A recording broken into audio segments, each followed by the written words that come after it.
عشق مصطفیٰ صلی اللہ علیہ وسلم کی لہر پیدا کی، اسی عزم و استقلال کے عزم نو کے لیے، اسی جذبے کے عزم نو کے لیے، اسی افکار کو مزید اقوام عالم تک پہنچانے کے لیے اور اپنے لوگوں کے دلوں میں دوبارہ سے اسی روشنی کو مزید اجاگر کرنے کے لیے اس تقریب کا اہتمام ہے۔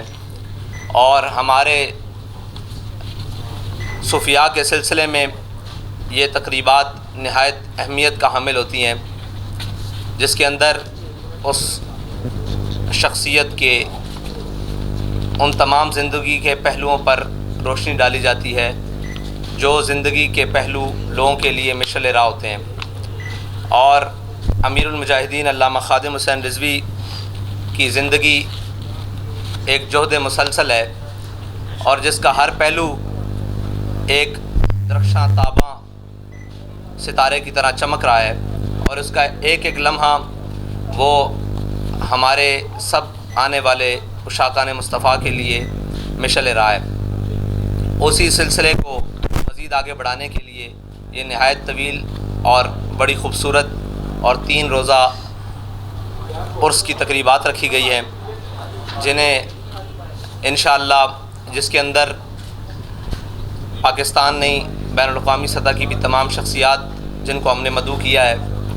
اگر کوئی رکاوٹ نہ بنی تو وہ انشاءاللہ تشریف لائیں گے اور اپنے خطابات سے اور اپنے افکار سے انشاءاللہ لوگوں کے دلوں کو منور کریں گے۔ اور علامہ خادم حسین رضوی نور اللہ مرقدہ کی زندگی ناموس رسالت، ختم نبوت اور دین اسلام کے پرچم کو سربلند کرنے کے لیے اور وطن عزیز پاکستان کی نظریاتی اور جغرافیائی سرحدوں کی حفاظت کرتے ہوئے گزری، اور وہ زندگی ایک ایسی زندگی ہے جس نے ایسے نقوش چھوڑے ہیں اس پاکستان کی تاریخ میں کہ شاید ان کا ثانی یا ان کی طرح کا کوئی شخص دوبارہ اس دھرتی کو نصیب نہ ہو سکے، جنہوں نے اپنے افکار سے بھی، اپنے اقوال سے بھی اور اپنے عمل سے بھی ہر میدان عمل میں ایک جاندار مقدمہ اٹھایا اور اس مقدمے کے اوپر پہرا دے کر بتایا کہ حضور سید عالم صلی اللہ علیہ وسلم کے دین کی ترجیحات اور اسلام کے بنیادی اصول اور اسلام کی روح آج بھی زندہ ہے، لیکن اس کے لیے اقبال نے کہا کہ یہ نغمہ فصل گل و لالہ کا نہیں پابند، بہار ہو کہ خزاں لا الہ الا اللہ۔ اور وہ تمام شکوے شکایتوں کے ساتھ اسی پاکستان کی مٹی کے ساتھ اور وفادار رہے، اور اسی پاکستان کو حضور سید عالم صلی اللہ علیہ وسلم کے دین کی اماج گاہ بنانے کے لیے آخری وقت تک کوشاں رہے۔ اگرچہ ریاستی نااہلوں نے اور حکومتی نااہلوں نے اپنی تمام تر کوششوں کے باوجود اور تمام تک ریشہ دوانیوں کے باوجود ان کی آواز کو بہت سارا دبانے کی کوشش کی، بلکہ ان کی آواز اور ان کی تصویر تک کو مٹانے کی کوشش کی، لیکن ورفعنا لک ذکرک کا ذمہ جب اللہ نے لیا ہے تو جو ورفعنا لک ذکرک کے ساتھ جڑ جائے گا اس کا ذمہ بھی اللہ کے سپرد ہے، اور ان کا نام وہ اپنے حصے کا کام، بلکہ وہ اپنے حصے کا نہیں، وہ پوری امت کے حصے کا کام کر کے گئے ہیں، جس کو ہم سب کے لیے مشعل راہ ہے۔ اور میں اس میڈیا کی توسط سے بھی اور سوشل میڈیا کے توسط سے بھی جہاں تک میری آواز جا رہی ہے ان تمام دوستوں کو، بھائیوں کو مدعو کرنا چاہتا ہوں کہ وہ آئے دیکھیں کہ تحریک لبیک یا رسول اللہ کا منشور کیا ہے اور اس کے آنے والی مستقبل میں منزل کیا ہے۔ بہت شکریہ جی۔